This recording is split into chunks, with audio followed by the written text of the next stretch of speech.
ਸਤਿ ਸ਼੍ਰੀ ਅਕਾਲ ਦਾ ਅਨਵੀਰ ਦੇਖ ਰਹੇ ਸਾਰੇ ਦਰਸ਼ਕਾਂ ਦਾ ਸਵਾਗਤ। ਮੈਂ ਤੁਹਾਡੇ ਨਾਲ ਰਮਨ ਬਾਜਵਾ। ਤੁਸੀਂ ਦੇਖ ਰਹੇ ਹੋ ਖਬਰਾਂ ਹੁਣ ਤੱਕ ਤੇ ਬੁਲਟਨ ਦੀ ਸ਼ੁਰੂਆਤ ਕਰ ਲੈਨੇ ਆ। शंभू ते खनौरी बॉर्डर ते बैठे किसानां वालों धरना प्रदर्शन लगातार जारी है। उत्थे किसानां दीआं मंगां नूं लैके किसान आगू जगजीत सिंह डल्लेवाल दा मरण वर्त 42वें दिन भी जारी है।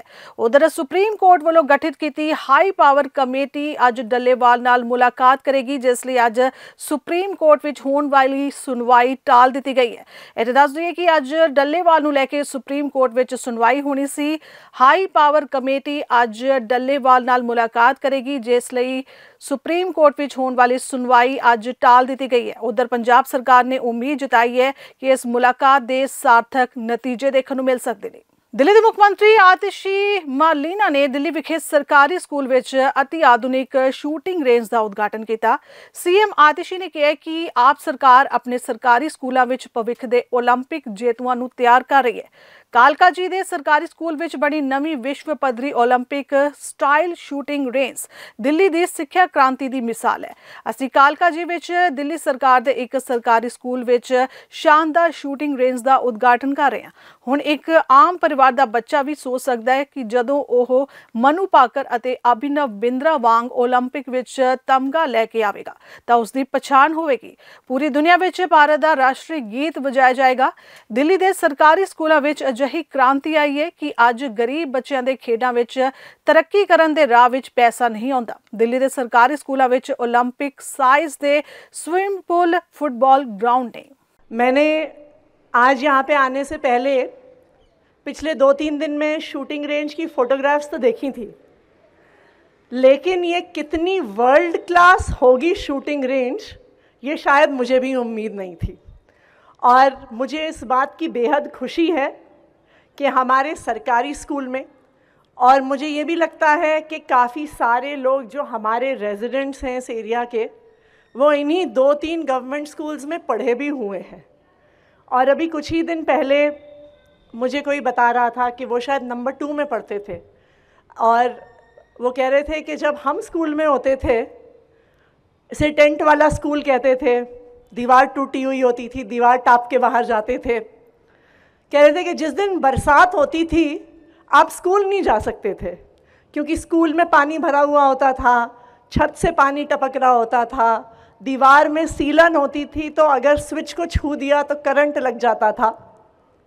और आज मैं सोचती हूँ कहाँ उस टेंट वाले टपकती हुई छत वाले सरकारी स्कूल से आज हमारे कालका जी नंबर 3 में एक world class Olympic style shooting range का हम उद्घाटन कर रहे हैं। ये दिल्ली की शिक्षा व्यवस्था की परिवर्तन की, शिक्षा क्रांति की कहानी है। अगर आप स्पोर्ट्स को देखिए, स्पोर्ट्स एक ऐसी चीज़ है जो हम में से बहुत कम लोग उसमें समय दे पाते हैं और आगे बढ़ पाते हैं। क्यों? क्योंकि किसी भी स्पोर्ट्स की इक्विपमेंट, किसी भी स्पोर्ट्स की ट्रेनिंग, किसी भी स्पोर्ट्स की कोचिंग, किसी भी स्पोर्ट्स की फैसिलिटीज़ बहुत महंगी होती हैं। अगर आप शूटिंग ही देखने जाइए तो मुझे यहाँ पे टीम कुछ आंकड़े बता रही थी कि जो एयर राइफल्स और एयर पिस्टल्स होती हैं वो 50,000 से 2 लाख रुपए की आती हैं। जो प्रोफेशनल मॉडल्स होते हैं, जो हमने यहाँ पे अंदर देखे, और जो अभी तक अंदर नहीं गए हैं प्रोग्राम के बाद ज़रूर एक बार देख के आइएगा, जो प्रोफेशनल मॉडल्स हैं एयर राइफल्स के, वो 3 लाख रुपए से ज़्यादा के होते हैं। जो एम्यूनिशन होती है वो 2,000 रुपये का एक टिन आता है। जो शूटिंग जैकेट्स, ग्लव्स, आईवेयर, जो उनके स्कोप्स, ट्राइपॉड्स, ये 1.5 लाख रुपए के आते हैं। तो जब इतना खर्चा किसी स्पोर्ट्स में होता है, और इम्पॉर्टेंट चीज़ एक और दूसरी और चीज़ है कि इस लेवल की फैसिलिटीज़ अक्सर प्राइवेट शूटिंग रेंजेस में ही मिलती हैं। तो अगर कोई बच्चा या अगर कोई हमारे शहर में रहने वाला युवा शूटिंग के बारे में सोचना भी चाहे, तो एक आम परिवार का, एक मिडिल क्लास परिवार का बच्चा या यूथ उसके बारे में सोच भी नहीं सकता कि लाखों रुपए का खर्चा सिर्फ एक स्पोर्ट सीखने के लिए और प्रैक्टिस करने के लिए, ये आप गरीब परिवार तो छोड़ दीजिए, एक सामान्य मिडिल क्लास परिवार की भी पहुंच के बाहर होता है। लेकिन आज मुझे इस बात की बेहद खुशी है कि आज हमारे गवर्नमेंट स्कूल के प्रेमिसेस में दिल्ली सरकार की एक world class 10 metre 15 lane shooting range electronic target systems के साथ, प्रोफेशनल पिस्टल्स के साथ, पूरी इक्विपमेंट कोचिंग फैसिलिटीज़ के साथ आज हम कालका जी में ऐसी शानदार शूटिंग रेंज का उद्घाटन कर रहे हैं कि अब एक आम परिवार का बच्चा भी, एक सामान्य मिडिल क्लास परिवार का बच्चा भी सोच सकता है कि एक दिन मनु बाकर की तरह मैं भी ओलंपिक से मेडल लेके आऊँगा, कि एक दिन मैं भी अभिनव बिंद्रा की तरह जब गोल्ड लूँगा तो भारत का राष्ट्रीय गान पूरी दुनिया में गूंजेगा और हमारे तिरंगे झंडे को उड़ते हुए पूरा विश्व देखेगा। हमारे गवर्नमेंट स्कूल्स में ओलंपिक साइज के स्विमिंग पूल्स हैं। यहीं पे थोड़ा सा कुछ ही किलोमीटर दूर हमारा एक चिराग इनक्लेव स्कूल है, वहाँ पे एक शानदार 8 लेन का स्विमिंग पूल हमारे दिल्ली के सरकारी स्कूल में है। आज हमारे स्कूल में वर्ल्ड क्लास फुटबॉल ग्राउंड्स हैं, सिंथेटिक ट्रैक्स हैं। तो अगर अब कोई आम परिवार का, एक मिडिल क्लास परिवार का बच्चा जो सरकारी स्कूल में पढ़ रहा है, अगर स्पोर्ट्स में अच्छा है, आज पैसे की कमी उसको स्पोर्ट्स में आगे बढ़ने से नहीं रोक पाएगी। ये क्रांति पिछले 10 साल से दिल्ली में और दिल्ली के सरकारी स्कूलों में आई है। आप सबको पता है कि 10 साल पहले सरकारी स्कूलों का क्या हाल था। हम यही कहते थे ना, सरकारी स्कूलों को टेंट वाले स्कूल, टीन टप्पर वाले स्कूल, जहाँ बच्चे टाट पट्टी पे पढ़ते थे, जहाँ अक्सर टीचरों की ड्यूटी कभी पोलियो कैंप में, कभी आधार कार्ड बनवाने में लगा दी जाती थी, जहाँ पीने को पानी नहीं होता था। लेकिन आज दिल्ली के सरकारी स्कूल जाने जाते हैं अपने शानदार इंफ्रास्ट्रक्चर के लिए, अपने स्मार्ट बोर्ड्स के लिए, अपने कैम्ब्रिज हार्वर्ड में ट्रेंड टीचर्स के लिए, अपने वर्ल्ड क्लास स्पोर्ट्स फैसिलिटीज़ के लिए, आईआईटी जेईई क्रैक करके बड़े बड़े इंजीनियरिंग कॉलेजेस और मेडिकल कॉलेजेस में एडमिशन्स लेने के लिए। और मुझे पूरा भरोसा है कि अगर इसी तरह दिल्ली की शिक्षा क्रांति, दिल्ली में आई हुई ये स्पोर्ट्स की क्रांति आगे बढ़ती रहेगी तो दिल्ली तो क्या, कोई भी भारत को दुनिया में नंबर 1 देश होने से नहीं रोक सकता। एक बार फिर मैं यहाँ पे आए हुए सभी लोगों को बधाई देती हूँ और उस उम्मीद के साथ बधाई देती हूँ कि आने वाले कुछ सालों में जब 4 साल के बाद, 8 साल के बाद ओलंपिक्स होंगे तो हमारे ही इलाके के कालका जी और गोविंदपुरी में रहने वाले बच्चे ओलंपिक में मेडल लेके आएंगे यहाँ पे शूटिंग रेंज में ट्रेनिंग करने के बाद। एक बार फिर से आप सबको बहुत बहुत बधाई, बहुत बहुत मुबारकबाद। सिखां दे 10वें गुरु धन धन श्री गुरु गोबिंद सिंह महाराज के प्रकाश दिहाड़े मौके पंजाब सरकार के कैबिनेट मंत्री गुरमीत सिंह मेहथियर सचखंड श्री दरबार साहिब नतमस्तक होण पहुंचे। इस मौके उन्होंने किसानों के हक विच कहा कि पिछले 40 दिनों तो बाद समय तो किसान नेता जगजीत सिंह डल्लेवाल मरण वरते बैठे हुए ने केंद्र सरकार उन्हां दीआं मंगां नहीं मान रही। जेकर जगजीत सिंह डल्लेवाल नूं कुछ हुंदा है तो उसकी जिम्मेवार केंद्र सरकार होएगी। उन्होंने कहा कि पहला भी 3 खेती कानूनों नूं लैके किसानां वल्लों अंदोलन किया गया सी। केंद्र सरकार जानबुझ के अपने अड़ियल रवैये ते बैठी हुई है। पहली पातशाही गुरु गोबिंद सिंह जी के प्रकाश पुरब दीआं समुची सिख संगत पंजाबियां नूं जां पूरी दुनिया 'च बैठे किते भी सिख ਜਾਂ सिखी ਨੂੰ प्यार करने वाली मैं सारी संगत ਨੂੰ बहुत ਵਧਾਈ ਦਿੰਦਾ। ਤੇ क्योंकि ਸਾਡੇ ਲਈ क्योंकि गुरु गोबिंद सिंह जी ने ਇੱਦਾਂ ਦਾ ਕਹਿ ਲਓ ਆਪਣੇ ਦੁਨਿਆਵੀ ਜ਼ਿੰਦਗੀ ਦੇ ਵਿੱਚ क्योंकि ਡੈਡੀਕੇਸ਼ਨ ਤੇ किस तरह उन्होंने अपना सारा परिवार क्योंकि ਸਰਬੰਸਤਾਨੀ उन्होंने कहा जाता सिख कौम की खातर लोगों ਨੂੰ रास्ता दिखाने की खातर ਜਿਹੜਾ वारिया। तो ਅਸੀਂ ਅੱਜ ਦੇ दिन उन्होंने सजदा करदा मैं तो समुचे कौम नूं समूचे पंथ नूं मैं बहुत ਵਧਾਈ ਜਿਹੜੀ मुबारकबाद दिंदा। देखो जी बड़ा मंदभागा हैगा कि एक बजुर्ग किसान नेता पिछले 40 दिन तो भुख हड़ताल ते बैठा हो। भी तुसीं देखो भी मौसम पंजाब च नॉर्थ इंडिया च किदां दा जिहड़ा होया होया तो भी कोई निजी किसी मुद्दे नूं लैके नहीं, जिहड़ा ਮੁੱਦਾ ਸਮੁੱਚੇ ਭਾਰਤ ਦੇ ਕਿਸਾਨਾਂ ਦਾ, ਮਜ਼ਦੂਰਾਂ ਦਾ, ਕਿਉਂਕਿ 58% ਡਾਇਰੈਕਟਲੀ ਜਾਂ ਇਨਡਾਇਰੈਕਟਲੀ ਜਿਹੜੇ ਲੋਕ ਨੇ ਉਹ ਕਿਸਾਨੀ ਤੇ ਡਿਪੈਂਡੈਂਟ ਹੈ। ਤੇ ਮੁੱਦਾ ਵੀ ਉਹ ਹੈ ਵੀ ਜਿਹੜਾ ਕੋਈ ਉਹਨਾਂ ਨੇ ਆਪ ਨਹੀਂ ਘੜ ਲਿਆ, ਜਿਹਦਾ ਦੇਸ਼ ਦੇ ਪ੍ਰਧਾਨ ਮੰਤਰੀ ਜੀ ਸੱਤਾ 'ਚ ਆਉਣ ਤੋਂ ਪਹਿਲਾਂ ਵੀ ਜ਼ਿਕਰ ਕਰਦੇ ਰਹੇ ਹੈ। ਤੇ C2+50 ਫਾਰਮੂਲਾ ਪਹਿਲਾਂ ਤਾਂ ਯਾਦ ਸੀ ਤੇ ਲਿਖਤ ਵਾਅਦਾ ਵੀ ਕੀਤਾ ਵੀ ਭਾਈ ਕਿਸਾਨਾਂ ਦੀ ਆਮਦਨ ਦੁੱਗਣੀ ਕਰਾਂਗੇ। ਤੇ ਉਦੋਂ ਬਾਅਦ ਵੀ ਜਦੋਂ ਕਾਲੇ ਕਾਨੂੰਨ ਵਾਪਸ ਲਏ ਗਏ ਤਾਂ ਉਦੋਂ ਵੀ ਲਿਖਤ ਦੇ ਵਿੱਚ ਕਿਹਾ ਵੀ ਅਸੀਂ ਜਿਹੜੀ MSP ਦੀ ਜਿਹੜੀ ਇਹਨੂੰ ਕਾਨੂੰਨੀ ਜਾਮਾ ਜਿਹੜਾ ਅਸੀਂ ਅਪਣਾਵਾਂਗੇ। ਪਰ ਹੁਣ ਤੁਸੀਂ ਦੇਖੋ ਵੀ 300 ਦਿਨ ਤੋਂ ਉੱਪਰ ਹੋ ਗਏ। ਤੁਸੀਂ ਗੱਲ ਤਾਂ ਕੀ ਕਰਨੀ ਹੈ, ਜਿਹੜਾ ਕਾਨੂੰਨੀ ਗਰੰਟੀ ਦਾ ਕੀ ਦੇਣੀ ਹੈ। ਮਤਲਬ ਕਿ ਅੱਜ ਜਿਹੜੇ ਕਿਸਾਨ ਨੇ, ਜਿਹੜੇ ਡੱਲੇਵਾਲ ਸਾਹਿਬ ਨੇ, ਉਹਨਾਂ ਦੀ ਸਰਕਾਰ ਗੱਲ ਸੁਣਨ ਲਈ ਵੀ ਤਿਆਰ ਨਹੀਂ।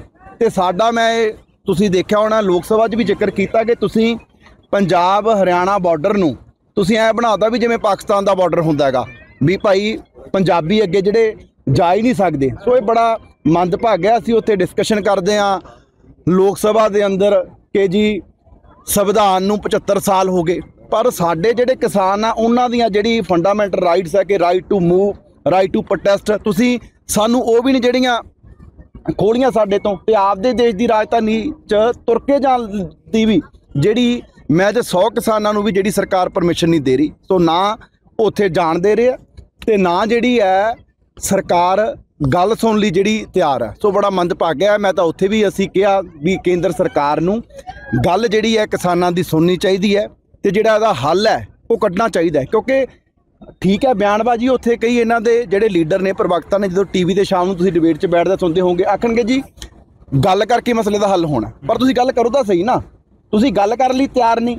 ਤੇ ਤੁਸੀਂ ਹੰਕਾਰ ਇੰਨਾ ਗਾ ਕਿ ਕੋਈ ਵੀ, ਤੁਸੀਂ ਦੇਖੋ ਵੀ ਪਿਛਲੇ ਇੰਨੇ ਦਿਨਾਂ ਤੋਂ ਇੱਕ ਵੀ ਕੇਂਦਰ ਦੇ ਨੁਮਾਇੰਦੇ ਨੇ ਕੋਈ ਅਪਰੋਚ ਤੱਕ ਵੀ ਜਿਹੜਾ ਉਹਨਾਂ ਕਿਸਾਨਾਂ ਦੇ ਨਾਲ ਨਹੀਂ ਕੀਤਾ। ਸੋ ਅਸੀਂ ਤਾਂ ਪਹਿਲਾਂ ਵੀ ਕਿਹਾ ਵੀ ਅਸੀਂ ਜਿਹੜਾ ਮੁੱਦਾ ਬਿਲਕੁਲ ਜਾਇਜ਼ ਆ, ਅਸੀਂ ਡੱਲੇਵਾਲ ਸਾਹਿਬ ਦੇ ਕਿਸਾਨਾਂ ਦੇ ਨਾਲ ਜਿਹੜਾ ਡਟ ਕੇ ਪੰਜਾਬ ਸਰਕਾਰ ਜਿਹੜੀ ਉਹ ਖੜੀ ਹੈ। ਸ੍ਰੀ ਗੁਰੂ ਗੋਬਿੰਦ ਸਿੰਘ ਜੀ ਦੇ ਪ੍ਰਕਾਸ਼ ਪੁਰਬ ਮੌਕੇ ਦਰਬਾਰ ਸਾਹਿਬ ਵਿੱਚ ਵੱਡੀ ਗਿਣਤੀ ਵਿੱਚ ਸੰਗਤਾਂ ਨਤਮਸਤਕ ਹੋਈਆਂ। ਸੰਗਤਾਂ ਨੇ ਦਰਬਾਰ ਸਾਹਿਬ ਦੇ ਪਵਿੱਤਰ ਸਰੋਵਰ ਵਿੱਚ ਇਸ਼ਨਾਨ ਦੀ ਡੁਬਕੀ ਲਗਾ ਕੇ ਗੁਰੂ ਘਰ ਦੀਆਂ ਖੁਸ਼ੀਆਂ ਪ੍ਰਾਪਤ ਕੀਤੀਆਂ। ਸਿੱਖਾਂ ਦੇ 10ਵੇਂ ਪਾਤਸ਼ਾਹ ਧੰਨ ਧੰਨ ਸ੍ਰੀ ਗੁਰੂ ਗੋਬਿੰਦ ਸਿੰਘ ਮਹਾਰਾਜ ਦੇ ਪ੍ਰਕਾਸ਼ ਪੁਰਬ ਮੌਕੇ ਜਿੱਥੇ ਵੱਡੀ ਗਿਣਤੀ ਵਿੱਚ ਸੰਗਤਾਂ ਗੁਰਦੁਆਰਾ ਪਟਨਾ ਸਾਹਿਬ ਵਿਖੇ ਜਾ ਕੇ ਮੱਥਾ ਟੇਕ ਕੇ ਆਪਣੀ ਸ਼ਰਧਾ ਦਾ ਪ੍ਰਗਟਾਵਾ ਕਰਦੀਆਂ ਨੇ, ਉੱਥੇ ਹੀ ਕੜਾਕੇ ਦੀ ਠੰਡ ਤੇ ਧੁੰਦ ਦੇ ਬਾਵਜੂਦ ਸੰਗਤਾਂ ਨੇ ਹਾਜ਼ਰੀ ਭਰੀ ਤੇ ਮੱਥਾ ਟੇਕ ਕੇ ਆਪਣੇ ਸ਼ਰਧਾ ਦਾ ਪ੍ਰਗਟਾਵਾ ਕੀਤਾ। ਇਸ ਦੌਰਾਨ ਸੰਗਤਾਂ ਨਾਲ ਗੱਲਬਾਤ ਕਰਦਿਆਂ ਦਸ਼ਮੇਸ਼ ਪਿਤਾ ਸ੍ਰੀ ਗੁਰੂ ਗੋਬਿੰਦ ਸਿੰਘ ਮਹਾਰਾਜ ਦੇ ਪ੍ਰਕਾਸ਼ ਪੁਰਬ ਮੌਕੇ ਉੱਥੇ ਸੰਗਤਾਂ ਦਾ ਕਹਿਣਾ ਸੀ ਕਿ ਅੱਜ ਦੇ ਦਿਨ ਗੁਰੂ ਘਰ ਮੱਥਾ ਟੇਕ ਕੇ ਉਹ ਆਪਣੇ ਆਪ ਨੂੰ ਵਡਭਾਗਾ ਮਹਿਸੂਸ ਕਰ ਰਹੀਆਂ ਨੇ। ਵਾਹਿਗੁਰੂ ਜੀ ਕਾ ਖਾਲਸਾ, ਵਾਹਿਗੁਰੂ ਜੀ ਕੀ ਫਤਿਹ। ਅੱਜ ਸਰਬੰਸ ਦਾਨੀ ਗੁਰੂ ਗੋਬਿੰਦ ਸਿੰਘ ਜੀ ਮਹਾਰਾਜ ਦਸਮ ਪਿਤਾ, ਉਹਨਾਂ ਦਾ ਪ੍ਰਕਾਸ਼ ਦਿਹਾੜਾ ਹੈ। ਔਰ ਮੈਂ ਸਮੁੱਚੇ ਸੰਸਾਰ ਨੂੰ ਜਿੱਥੇ ਜਿੱਥੇ ਵੀ ਗੁਰੂ ਨਾਨਕ ਨਾਮ ਲੇਵਾ ਸਿੱਖ ਸੰਗਤਾਂ ਰਹਿੰਦੀਆਂ ਨੇ, ਸਾਰਿਆਂ ਨੂੰ ਸਤਿਗੁਰੂ ਦਸਮ ਪਿਤਾ ਮਹਾਰਾਜ ਗੁਰੂ ਗੋਬਿੰਦ ਸਿੰਘ ਜੀ ਮਹਾਰਾਜ ਦੇ ਅਵਤਾਰ ਪੁਰਬ ਦੀਆਂ ਲੱਖ ਲੱਖ ਵਧਾਈਆਂ ਹੋਵਣ। ਔਰ ਦਸਮ ਪਿਤਾ ਗੁਰੂ ਗੋਬਿੰਦ ਸਿੰਘ ਜੀ ਮਹਾਰਾਜ ਜਿਨ੍ਹਾਂ ਨੇ ਸਾਡੇ ਉੱਤੇ ਬਹੁਤ ਪਰਉਪਕਾਰ ਕੀਤੇ ਨੇ, ਸਾਨੂੰ ਅੰਮ੍ਰਿਤ ਦੀ ਦਾਤ ਬਖਸ਼ੀ ਹੈ, ਬਾਣੀ ਬਾਣੇ ਦੀ ਦਾਤ ਬਖਸ਼ੀ ਹੈ। ਔਰ ਆਪਾਂ ਗੁਰੂ ਦੇ ਸਿੱਖ ਤਾਂ ਹੀ ਬਣ ਸਕਦੇ ਹਾਂ। ਸਤਿਗੁਰਾਂ ਨੇ ਕਿਹਾ ਕਿ ਮੈਨੂੰ ਰਹਿਤ ਪਿਆਰੀ ਹੈ ਸਿੱਖ ਨਾਲੋਂ, ਜੇ ਕੋਈ ਸਿੱਖ ਰਹਿਤ ਵਿੱਚ ਨਹੀਂ ਰਹਿੰਦਾ ਤਾਂ ਮੇਰਾ ਸਿੱਖ ਨਹੀਂ ਹੈ। ਇਸ ਕਰਕੇ ਆਪਾਂ ਰਹਿਤ ਵਿੱਚ ਰਹਿ ਸਕੀਏ, ਇਹ ਬੇਨਤੀ ਹੈ ਗੁਰੂ ਮਹਾਰਾਜ ਦੇ ਚਰਨਾਂ ਵਿੱਚ ਕਿ ਅਸੀਂ ਬਾਣੀ ਬਾਣੇ ਦੇ ਧਾਰਨੀ ਬਣ ਸਕੀਏ। ਔਰ ਗੁਰੂ ਗੋਬਿੰਦ ਸਿੰਘ ਮਹਾਰਾਜ ਜੀ ਨੇ ਜੋ ਸ਼ਹਾਦਤਾਂ ਦੇ ਕੇ ਸਾਡੇ ਵਾਸਤੇ ਸਿੱਖ ਫੁਲਵਾੜੀ ਸਿਰਜੀ ਹੈ, ਆਪਾਂ ਉਸ ਮੈਸੇਜ ਨੂੰ ਆਪਣੇ ਹਿਰਦੇ ਵਿੱਚ ਵਸਾ ਸਕੀਏ, ਗੁਰੂ ਦੇ ਸੱਚੇ ਸਿੱਖ ਬਣ ਸਕੀਏ। ਇਹੀ ਮੈਂ ਬੇਨਤੀ ਕਰਨੀ ਚਾਹੁੰਦਾ ਹਾਂ ਸਤਿਗੁਰੂ ਦੇ ਚਰਨਾਂ ਵਿੱਚ ਕਿ ਅਸੀਂ ਬਾਣੀ ਨਾਲ ਵੱਧ ਤੋਂ ਵੱਧ ਜੁੜ ਕੇ, ਬਾਣੇ ਨਾਲ ਜੁੜ ਕੇ ਗੁਰੂ ਗੋਬਿੰਦ ਸਿੰਘ ਮਹਾਰਾਜ ਦੇ ਸੱਚੇ ਸਿੱਖ ਬਣ ਸਕੀਏ। ਵਾਹਿਗੁਰੂ ਜੀ ਕਾ ਖਾਲਸਾ, ਵਾਹਿਗੁਰੂ ਜੀ ਕੀ ਫਤਿਹ। ਵਾਹਿਗੁਰੂ ਜੀ ਮੇਰੇ ਵੱਲੋਂ ਸਾਰਿਆਂ ਨੂੰ ਵਾਹਿਗੁਰੂ ਜੀ ਕਾ ਖਾਲਸਾ, ਵਾਹਿਗੁਰੂ ਜੀ ਕੀ ਫਤਿਹ। ਅੱਜ ਮੇਰਾ ਨਾਮ ਜੀ ਜੈਦੀਪ ਸਿੰਘ ਹੈ ਜੀ। ਗੁਰੂ ਗੋਬਿੰਦ ਸਿੰਘ ਜੀ ਦੇ ਪ੍ਰਕਾਸ਼ ਦਿਹਾੜੇ 'ਤੇ ਅੱਜ ਸਾਰੀਆਂ ਸੰਗਤਾਂ ਜਿਵੇਂ ਆਪਾਂ ਦੇਖ ਰਹੇ ਹਾਂ ਪਹੁੰਚੀਆਂ ਨੇ। ਬਹੁਤ ਹੀ ਖੁਸ਼ੀ ਭਰਿਆ ਦਿਨ ਹੈ ਜੀ, ਠੀਕ ਹੈ ਜੀ। ਅਤੇ ਜਿਹੜਾ ਆਨੰਦ ਆ ਰਿਹਾ ਹੈ ਅੱਜ, ਜਿਹੜਾ ਮੱਥਾ ਟੇਕ ਕੇ, ਉਹ ਸ਼ਬਦਾਂ 'ਚ ਬਿਆਨ ਨਹੀਂ ਕਰ ਸਕਦੇ। ਧੁੰਦ ਵੀ ਬਹੁਤ ਹੈ, ਠੰਡ ਵੀ ਬਹੁਤ ਹੈ, ਲੇਕਿਨ ਸੰਗਤਾਂ ਦੀ ਆਮਦ ਉਸੇ ਤਰੀਕੇ ਹੀ ਹੈ। ਹਾਂਜੀ ਹਾਂਜੀ ਹਾਂਜੀ ਭਾਜੀ, ਇਹ ਜਿਹੜੀ ਸ਼ਰਧਾ ਆ ਉਹ ਜਦੋਂ ਕੋਈ ਪ੍ਰਕਾਸ਼ ਪੁਰਬ ਹੁੰਦਾ ਆ ਜਾਂ ਕਿਸੇ ਵੀ ਗੁਰੂ ਦਾ, ਉਹ ਭਾਜੀ ਦੁਗਣੀ ਹੋ ਜਾਂਦੀ ਹੈ ਜੀ ਕੋਈ ਵੀ ਆਪਣੇ ਗੁਰਪੁਰਬ ਦੀ। ਸੋ ਬਦੋ ਬਦੀ ਬੰਦਾ ਜਦੋਂ ਵੀ ਜਾਗ ਖੁੱਲ੍ਹਦੀ ਆ ਜਾਂ ਅੰਮ੍ਰਿਤ ਵੇਲੇ ਬੰਦਾ ਹਮੇਸ਼ਾ ਜਿੱਦਾਂ ਕਹਿ ਲਓ ਕਿ ਆਪਣੇ ਗੁਰੂ ਘਰ ਵੱਲ ਨੂੰ ਭੱਜਿਆ ਹੁੰਦਾ ਹੈ। ठीक है। मेरा नाम रीना मक्कड़ है। कहाँ से आई हो? मैं हरियाणा से आई हूँ। क्या कहना चाहोगे सच में श्री हरमंदिर साहब पहुंची हो? मुझे बहुत अच्छा महसूस हो रहा है। मत्था टेकने के लिए मैं आज सुबह आई हूँ और इतनी फोग है आज के दिन, फिर भी मुझे इतना अंदर से फीलिंग है वो मैं एक्सप्रेस नहीं कर पा रही हूँ अपनी फीलिंग को। ये फीलिंग शायद वर्ड्स में थोड़ी है। मुझे लगता है कि वर्ड्स में एक्सप्लेन करना यहाँ के लिए थोड़ा रहेगा। बिल्कुल।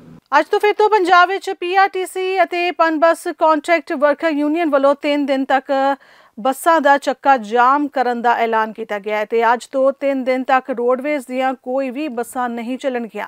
ਅੱਜ ਪੀਆਰਟੀਸੀ ਦੇ ਪੰਜਾਬ ਰੋਡਵੇਜ਼ ਦੀ ਹੜਤਾਲ ਦਾ ਪਹਿਲਾ ਦਿਨ ਹੈ। ਇਸ ਚੱਲਦੇ ਅੰਮ੍ਰਿਤਸਰ ਵਿੱਚ ਵੀ ਰੋਡਵੇਜ਼ ਡਿਪੂ ਦੇ ਬਾਹਰ ਪੀਆਰਟੀਸੀ ਕੰਟਰੈਕਟ ਯੂਨੀਅਨ ਵੱਲੋਂ ਗੇਟ ਦੇ ਬਾਹਰ ਪ੍ਰਦਰਸ਼ਨ ਕੀਤਾ ਗਿਆ ਤੇ ਕੋਈ ਵੀ ਰੋਡਵੇਜ਼ ਦੀ ਬੱਸ ਡਿਪੂ ਦੇ ਬਾਹਰ ਨਹੀਂ ਜਾਣ ਦਿੱਤੀ ਗਈ। ਜਾਣਕਾਰੀ ਦਿੰਦਿਆਂ ਪੀਆਰਟੀਸੀ ਕੰਟਰੈਕਟ ਵਰਕਰ ਯੂਨੀਅਨ ਦੇ ਆਗੂਆਂ ਨੇ ਦੱਸਿਆ ਕਿ ਲੰਮੇ ਸਮੇਂ ਤੋਂ ਪੀਆਰਟੀਸੀ ਬੱਸਾਂ ਦੇ ਕੰਟਰੈਕਟ ਵਰਕਰਸ ਦੀਆਂ ਮੰਗਾਂ ਲਟਕਦੀਆਂ ਆ ਰਹੀਆਂ ਨੇ ਤੇ ਕਈ ਵਾਰ ਸਰਕਾਰ ਦੇ ਨੁਮਾਇੰਦਿਆਂ ਦੇ ਨਾਲ ਮੀਟਿੰਗਾਂ ਵੀ ਹੋਈਆਂ ਪਰ ਅਜੇ ਤੱਕ ਇਹਨਾਂ ਮੀਟਿੰਗਾਂ ਦਾ ਕੋਈ ਵੀ ਸਿੱਟਾ ਨਹੀਂ ਨਿਕਲਿਆ ਤੇ ਕਈ ਵਾਰ ਸਰਕਾਰ ਨੇ ਪੀਆਰਟੀਸੀ ਪਨਬੱਸ ਯੂਨੀਅਨ ਦੀਆਂ ਮੰਗਾਂ ਮੰਨੀਆਂ ਪਰ ਉਹਨਾਂ ਨੂੰ ਲਾਗੂ ਨਹੀਂ ਕੀਤਾ ਗਿਆ। ਇਸ ਦੇ ਰੋਸ ਵਜੋਂ ਇਸ ਵਾਰ ਫਿਰ 3 ਦਿਨਾਂ ਦੇ ਬੱਸਾਂ ਬੰਦ ਕਰਕੇ ਹੜਤਾਲ ਕੀਤੀ ਜਾ ਰਹੀ ਹੈ। ਉਹਨਾਂ ਕਿਹਾ ਕਿ ਕੱਲ੍ਹ ਨੂੰ ਉਹਨਾਂ ਵੱਲੋਂ ਪੰਜਾਬ ਦੇ ਮੁੱਖ ਮੰਤਰੀ ਭਗਵੰਤ ਸਿੰਘ ਮਾਨ ਦੀ ਰਿਹਾਇਸ਼ ਦਾ ਵੀ ਘਿਰਾਓ ਕੀਤਾ ਜਾਏਗਾ ਅਤੇ ਜੇਕਰ ਇਸ ਵਾਰ ਵੀ ਮੰਗਾਂ ਨਹੀਂ ਮੰਨੀਆਂ ਜਾਂਦੀਆਂ ਤਾਂ ਆਉਣ ਵਾਲੇ ਸਮੇਂ ਵਿੱਚ ਇਸ ਤੋਂ ਵੀ ਵੱਡਾ ਸੰਘਰਸ਼ ਵਿੱਢਣਗੇ।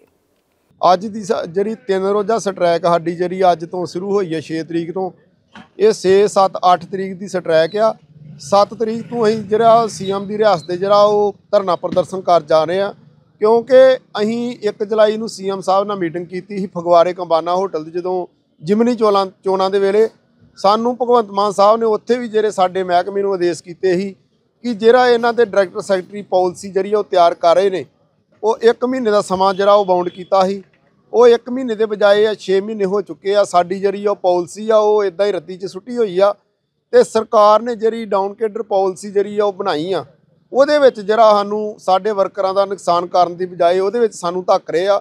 ਉਹ ਜਿਹੜੀ ਡਾਊਨ ਕੇਡਰ ਪਾਲਿਸੀ ਉਹ ਬਿਲਕੁਲ ਸਾਨੂੰ ਜਿਹੜੀ ਉਹ ਨਾ ਮਨਜ਼ੂਰ ਹੈ, ਜਿਹਦੇ ਰੋਸ ਵਜੋਂ ਅੱਜ ਅਸੀਂ ਜਿਹੜਾ 3 ਰੋਜ਼ਾ ਜਿਹੜੀ ਦਿਨਾਂ ਦੇ ਵਿੱਚ ਹੜਤਾਲ ਜਿਹੜੀ ਆ ਉਹ ਹੜਤਾਲ ਤੇ ਜਾ ਚੁੱਕੇ ਹਾਂ। ਸੋ ਖਬਰਾਂ ਦੇ ਇਸ ਬੁਲਟਨ 'ਚ ਇੰਨਾ ਹੀ। ਦੇਸ਼ ਦੁਨੀਆ ਦੀ ਬਾਕੀ ਖਬਰਾਂ ਦੀ ਜਾਣਕਾਰੀ ਲਈ ਤੁਸੀਂ ਬਣੇ ਰਹੋ ਸਾਡੇ ਨਾਲ ਦ ਅਨਮਿਊਟ ਤੇ। ਧੰਨਵਾਦ।